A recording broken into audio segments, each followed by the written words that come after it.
Buenos días, ¿cómo andan? Vamos a avanzar un poco con nuestras clases virtuales. Ahora les voy a presentar este PowerPoint en el que voy a ir hablando un poco. Eh, Vamos a hacer primero una devolución general de la guía de lectura y las actividades de interpretación que hicieron las semanas previas, y vamos a avanzar un poco con un concepto que se desprende de la lectura esta que hicieron, ¿sí? Bien, repasemos entonces y retomemos un poco lo que leímos en el fragmento de Historia del Arte para Principiantes, ¿sí? Vamos a ir sacando algunas ideas principales del texto, que era lo que tenían que hacer en esta guía de lectura. Eh, bueno, primero que nada, que las imágenes son algo construido, ¿sí? El texto dice que las imágenes no son algo natural que se da espontáneamente, sino que son creaciones humanas, y como tales uno puede deconstruirlas, desarmarlas y entender cómo se crean, ¿no? En el texto dice que toda imagen hay una forma de ver, de pensar y de interpretar la realidad, ¿sí? Es decir, que las imágenes van a de alguna forma darnos pistas de quienes las hicieron, ¿sí? De la forma de ver, de pensar y de concebir el mundo de quien hizo esa imagen. Entonces, volvernos críticos de las imágenes significa intentar entenderlas para saber cómo nos afectan. Después otra cosa que dice el texto es que entender las imágenes artísticas, ¿sí? Entender el arte es una forma de comprender cómo funcionan también otro tipo de imágenes, como las de la publicidad o los medios de comunicación.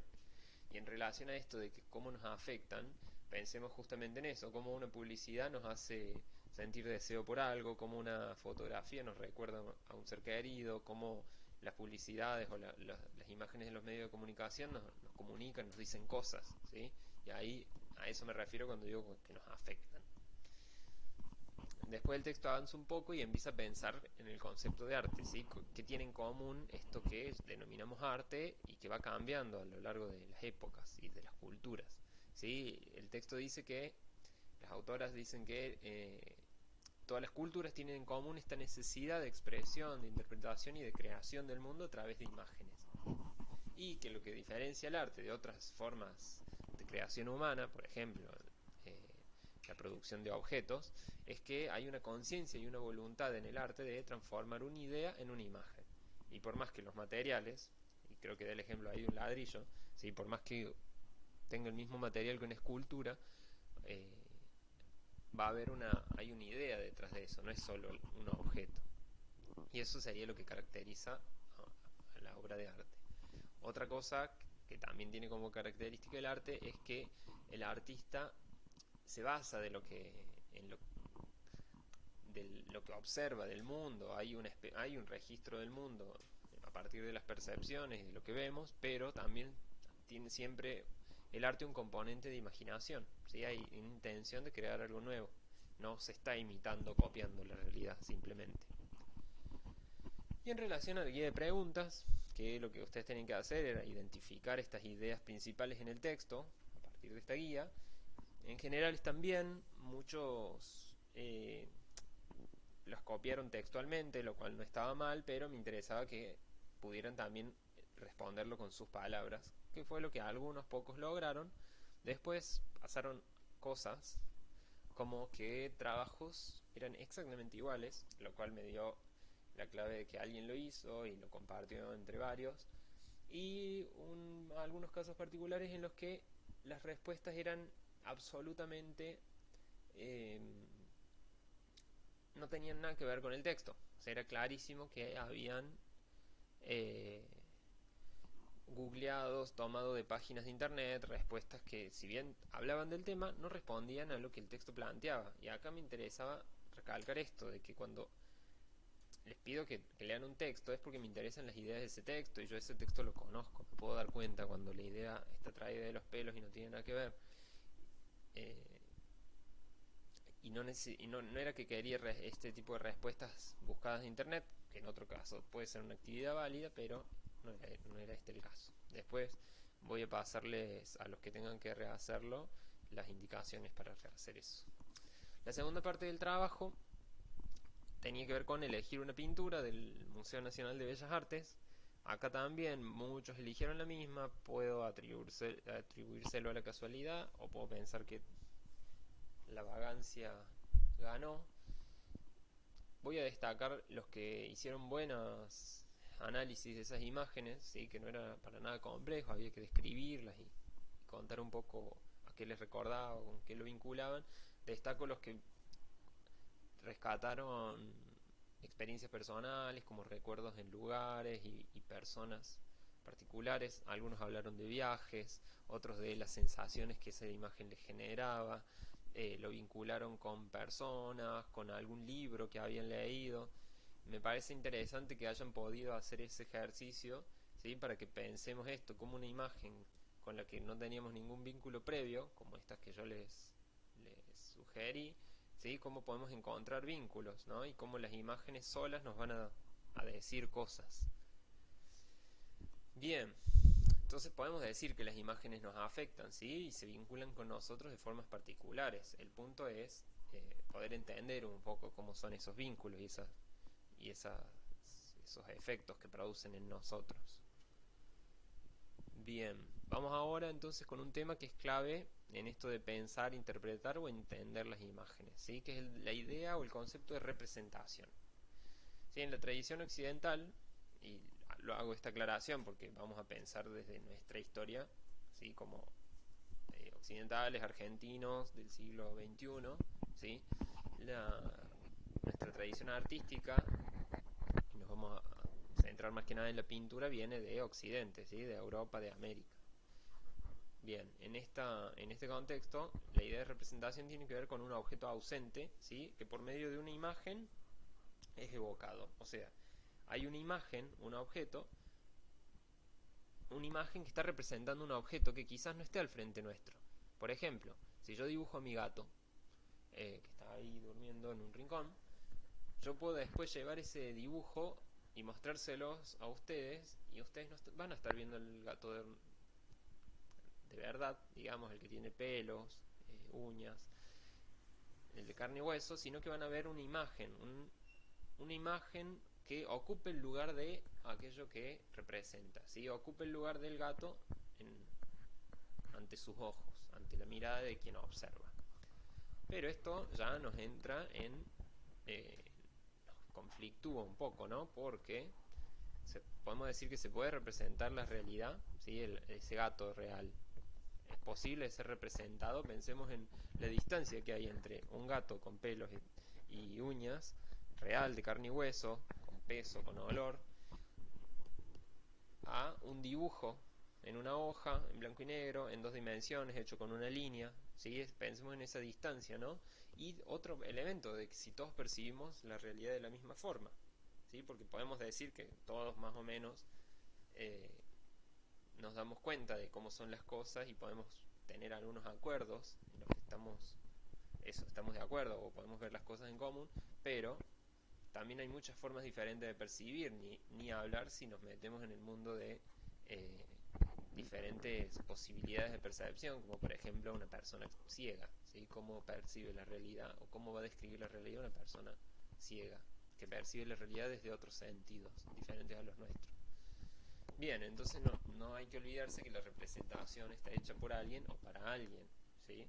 Ese por alguien, ¿sí? Quiere decir que todos vemos cosas diferentes e interpretamos cosas diferentes porque tenemos diferentes experiencias personales, historias, conocimientos. Y por lo tanto, a la hora de hacer imágenes, no importa si es una foto, un dibujo, una pintura, vamos a representar de formas diferentes, más allá del manejo de la técnica que tengamos. Por más que todos dibujemos muy bien, por ejemplo, si nos ponemos a hacer un dibujo, todos vamos a representar de diferente manera eso que estamos viendo. Bien, y ahora pensando un poco en el origen de esta idea de la representación como algo que evoca a algo que no está más ante nuestros ojos, vamos a repasar algunos relatos, unos pequeños relatos sobre la pintura, ¿sí? Y sobre el origen mítico de la pintura. Este primer relato es un relato de Plinio, que era un historiador romano que escribió en el siglo I a.C., o sea, hace muchísimo tiempo, y él contaba que todo había iniciado con Butades de Sición, que era un ceramista de arcilla, y que fue el primero que inventó en Corinto el arte de hacer retratos. Y dice que hasta hoy es utilizado y es gracias a su hija, dice, y ella y el amor con un joven que partía a un lejano viaje. Ella dibujó los contornos con líneas de la sombra de su rostro proyectado en una pared por la luz de una lámpara. Dice, el padre aplicó arcilla en las líneas e hizo un modelo que luego puso al fuego con otras piezas de cerámica. Sí, este relato cuenta entonces cómo el primer dibujo, digamos, es una representación, una silueta de una persona, de un ser querido que se va a la guerra o se marcha, ¿no? Y la forma de esta chica de evocarlo y recordarlo es, bueno, viendo esa silueta o viendo este relieve con arcilla que hace después el padre a partir de ese contorno. ¿Sí? Acá vemos unas pinturas en las que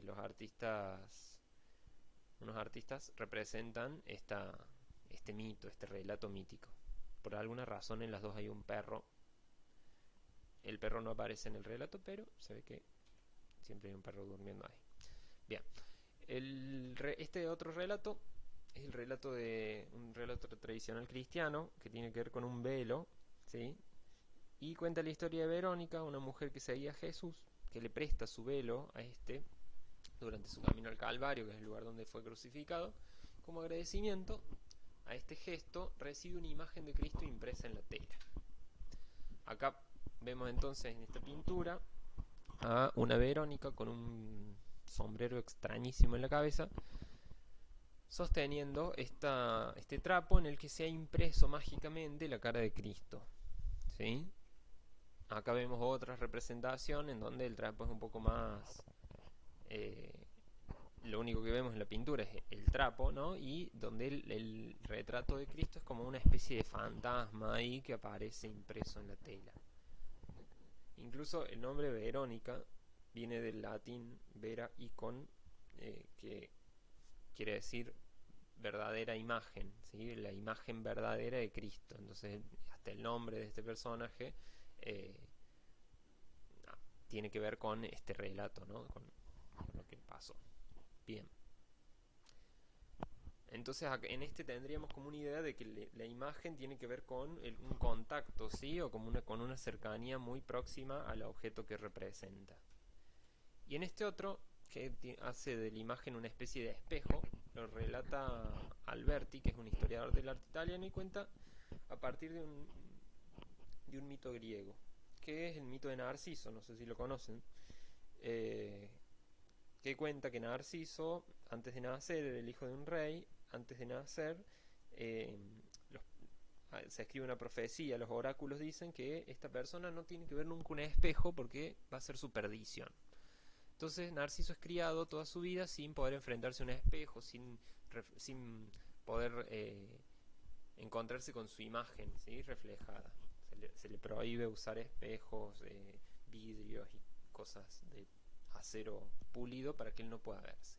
Sin embargo, un día se escapa y tiene tan mala suerte que termina en un lago muy tranquilo, en donde él descubre por primera vez su imagen reflejada en el agua.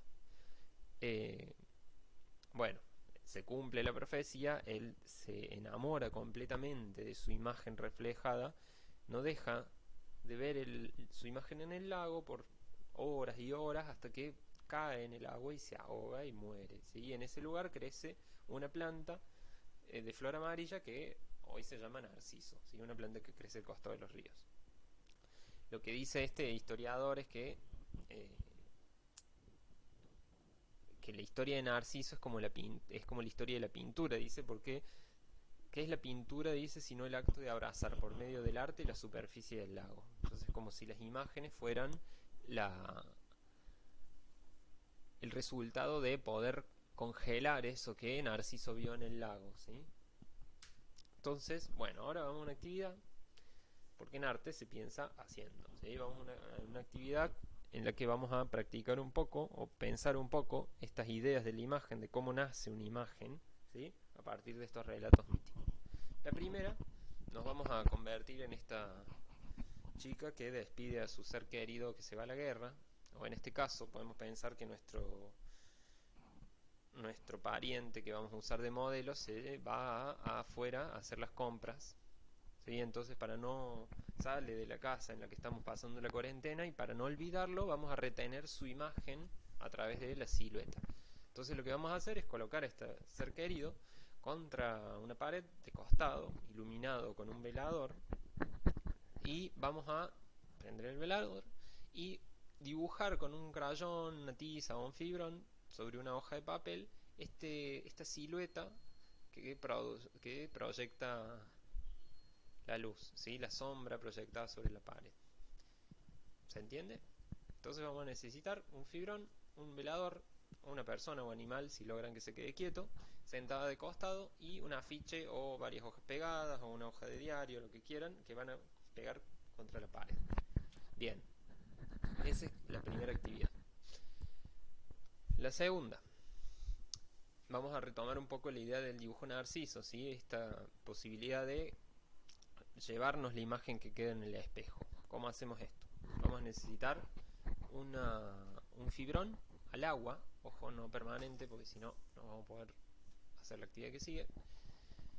Un espejo de baño o de habitación, cualquiera puede ser, pero tiene que ser grande, en donde entren, se les vea la cara entera, ¿sí? Van a entonces colocarse frente al espejo y cerrando un ojo y sin moverse, cerrando solo un ojo, ¿no? Van a tratar de dibujar sus rasgos, el contorno de su cabeza, las orejas, los detalles, los ojos, todo, ¿sí? Van a tratar de reducir eso que ven a algunas líneas, ¿sí? Tratando de representarse.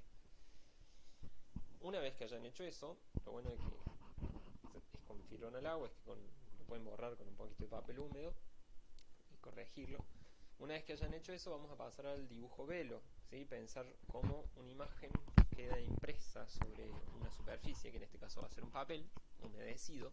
Van a mojar una hoja bajo la canilla, dejan que se escurra un poquito o la secan con una toalla o un papel para que no chorree, y la van a pegar en el espejo sobre el dibujo que hicieron recién, ¿sí? Sobre el dibujo hecho con fibrón.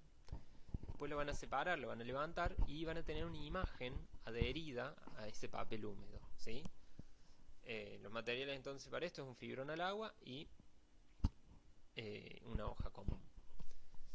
Bien, no se olviden de registrar todo esto que hagan con fotos, ¿sí? La idea es poder ir haciendo un registro de estos 3 momentos de dibujo, pensando 3 orígenes posibles de la imagen, ¿sí? El origen de la imagen a través de las sombras y la persona y esa ausencia, esa persona que se va y que queremos retener su imagen, el dibujo o la imagen como espejo, en donde nos vamos a ver reflejados y de alguna forma vamos a querer retenerla a esa imagen, y el dibujo como velo, en donde hay un contacto entre dos superficies, entre la imagen y este velo o papel que va a construir el dibujo.